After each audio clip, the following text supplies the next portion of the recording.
march towards a Viksit status. So on behalf of the Indian industry and CII, I'd like to thank you for reflecting many of the industry suggestions in the union budget, including the employment-linked incentive. Today we have over 1,200 industry and other stakeholders joining us physically, and many more are watching at 160 plus locations within India. We have here our apex national and sectoral bodies. Besides this, additional centers at locations of our international partners in 25 plus countries and at 60 different locations are also joining us. Sir, you have been a tremendous source of inspiration for the industry, and this very strong participation today is reflective of this. The union budget reaffirms your emphasis on inclusive growth and has outlined a roadmap for Viksit Bharat.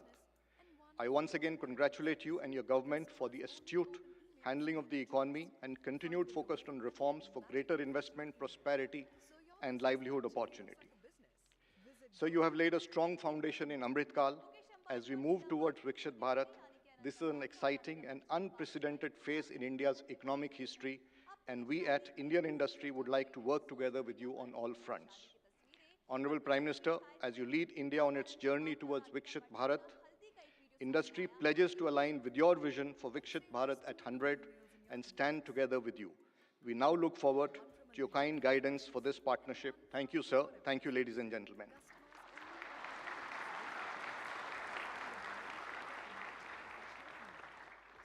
May I now request the Honourable Prime Minister of India, Shri Narendra Modi ji, to please address the august gathering.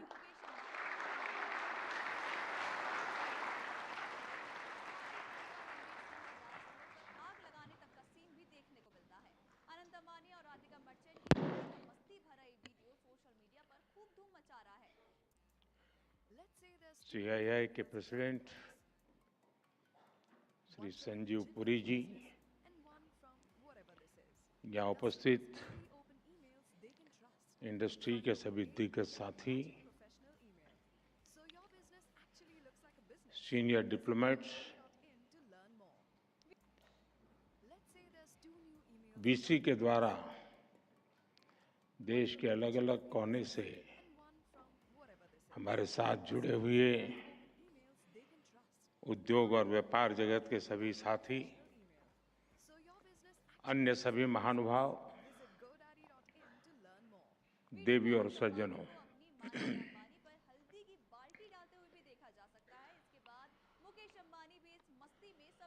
अगर युवाओं की सभा होती तो मैं शुरू करता, how is the जोश।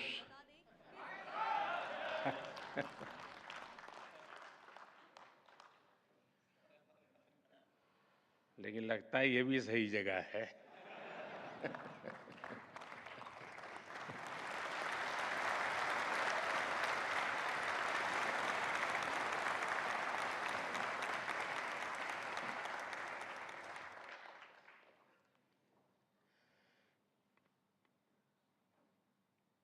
और जब मेरे देश में इस प्रकार से जीवन के हर क्षेत्र में स्थिरता प्राप्त किए व्यक्ति जोश से भरे हुए हो, तो मेरा देश कभी पीछे नहीं हट सकता।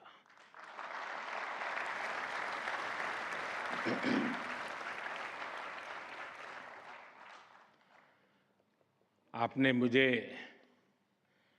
इस कार्यक्रम में निमंत्रित किया। मैं सीआईआई का हृदय से आभार व्यक्त करता हूं। मुझे याद है पैंडेमिक के समय आप और हम चर्चा कर रहे थे। आप में से भी बहुत लोगों को याद होगा। और चर्चा के केंद्र में विषय रहता था गेटिंग ग्रोथ बैक। उसी के इर्द गिर्द हमारी चर्चा रहती थी। और तब मैंने आपसे कहा था कि भारत बहुत ही जल्द विकास के पथ पर दौड़ेगा। और आज भारत किस ऊंचाई पर है? आज भारत 8% की रफ्तार से ग्रो कर रहा है।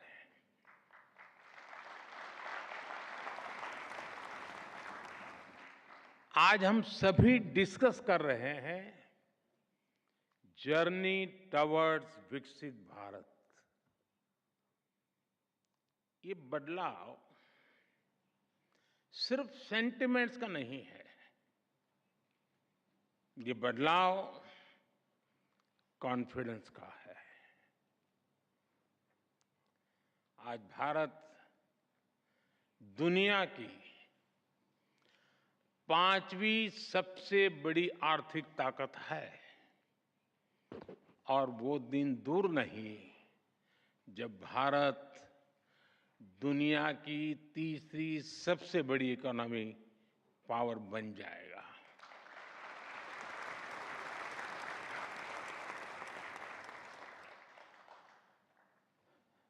मैं जिस बिरादरी से आता हूं,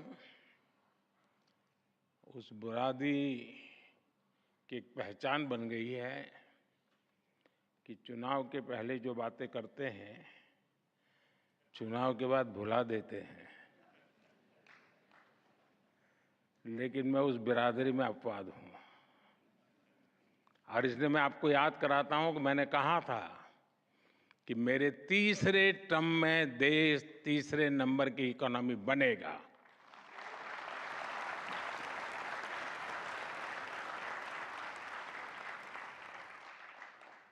भारत बहुत सधे हुए कदमों से लगातार आगे बढ़ रहा है।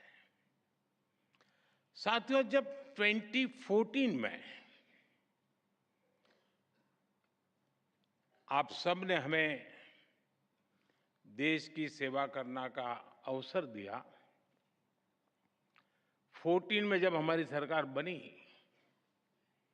तो सबसे बड़ा प्रश्न यही था कि इकोनॉमी को वापस पटरी पर कैसे लाएं। 2014 के पहले की फ्रेजाइल 5 वाली स्थिति और लाखों करोड़ के घोटालों के बारे में यहां हर किसी को पता है। हमारी इकोनॉमी की क्या स्थिति थी, इसकी बारीकियां सरकार ने व्हाइट पेपर जारी करके देश के सामने रखी है। मैं उसके विस्तार में नहीं जाऊंगा, लेकिन मैं आपसे अपेक्षा करता हूं कि आप जैसे लोग, आप जैसे संगठन उस पर जरूर अध्ययन करें, आपके यहां डिबेट करें कि हम कहां खड़े थे और कैसी बीमारियों के शिकार हो गए थे। भारत और भारत की इंडस्ट्री को उस महासंकट से निकालकर हम इस ऊंचाई पर लाए हैं। अभी कुछ दिन पहले ही बजट आया है और मैं देख रहा था, एक अच्छा डॉक्यूमेंट आपका बना है, मैं अभी देख रहा था, मैं जरूर अध्ययन करूंगा उसका। और जब बजट अभी आया है, आप भी बजट की चर्चाओं में अभी भी व्यस्त हैं, तब बजट से जुड़े ही कुछ फैक्ट्स मैं आज आपके सामने रखना चाहूंगा। फ्रेंड, 2013-14 में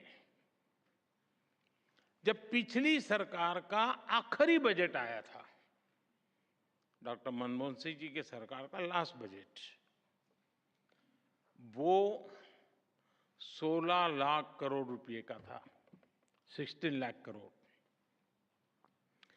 आज हमारी सरकार में ये बजट 3 गुना बढ़कर 48 लाख करोड़ रुपया पहुंच गया है।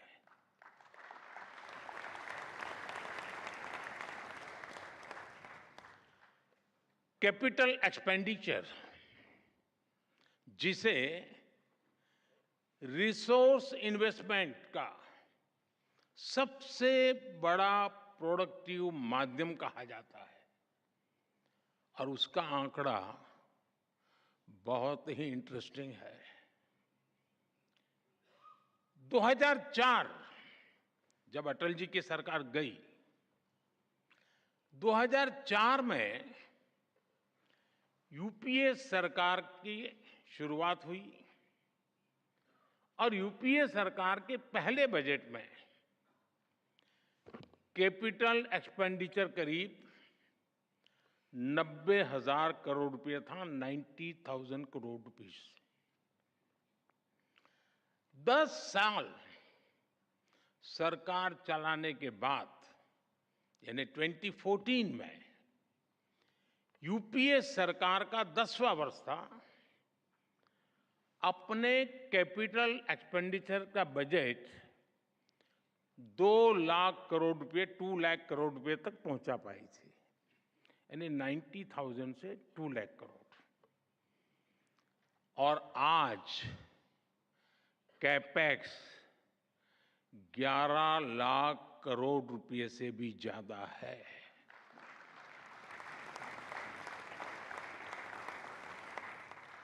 यानी 2004 टू 2014 के 10th ईयर में कैपेक्स किसी तरह दुगुने पर पहुंचा था, जबकि हमारी सरकार में कैपेक्स 5 गुना ज्यादा से बढ़ा है।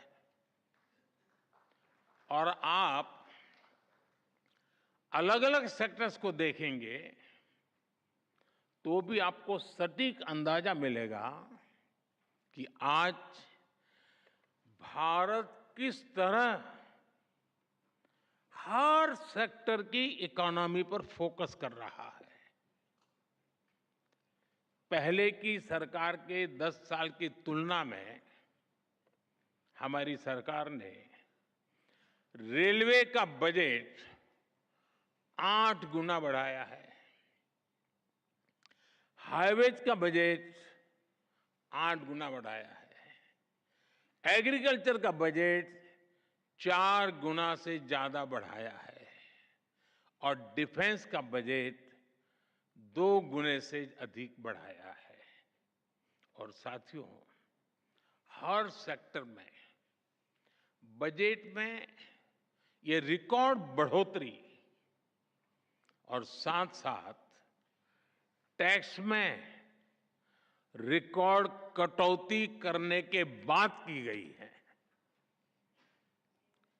2014 में 1 करोड़ रुपए कमाने वाली एमएसएमईज को प्रिजम्पटिव टैक्स देना होता था, 1 करोड़। अब 3 करोड़ रुपए तक की आय वाली एमएसएमईज भी इसका लाभ उठा सकती है। 2014 में 50 करोड़ तक कमाने वाली एमएसएमईज को 30% टैक्स देना होता था, आज ये रेट 22% है। 2014 में कंपनियां 30% कॉर्पोरेट टैक्स देती थी, आज 400 करोड़ रुपए तक की आय वाली कंपनियों के लिए रेट 25% है।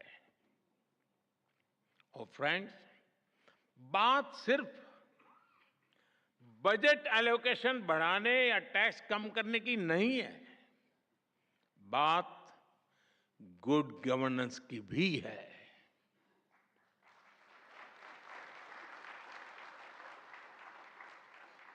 मैं आपको एक उदाहरण देता हूं। अब जैसे कोई कमजोर व्यक्ति होता है जिसका वजन कम हो, लेकिन उसके शरीर में किसी बीमारी के कारण सूजन आए और पहले की तुलना में जरा कपड़े छोटे होने लग जाए, लेकिन क्या उसको हम हेल्दी कहेंगे क्या? वो तंदुरुस्त है ऐसा मानेंगे क्या?